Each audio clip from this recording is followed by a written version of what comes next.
Interested in learning how to build a sophisticated and elegant virtual news broadcasting studio with just a green screen and a software? One can create a professional-grade news broadcasting studio by opening the For You wormhole. From a vast selection of virtual scenes, choose the appropriate news broadcasting setting. Then, in the character extraction interface on the menu bar, adjust the position and size of our character. Next, add the required video material. For explanation on the virtual screen, in the scene decoration options, select 3D decor. Choose to add a foreground table for placement during the presentation. Of course, if you have any elements with transparent channels, you can also add files in the 2D component section and drag them into the scene for display. You can also choose to add 3D text.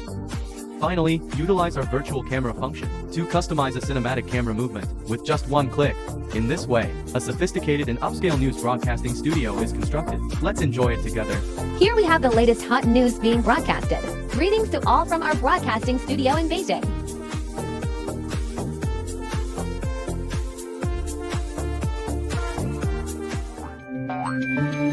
Thank you.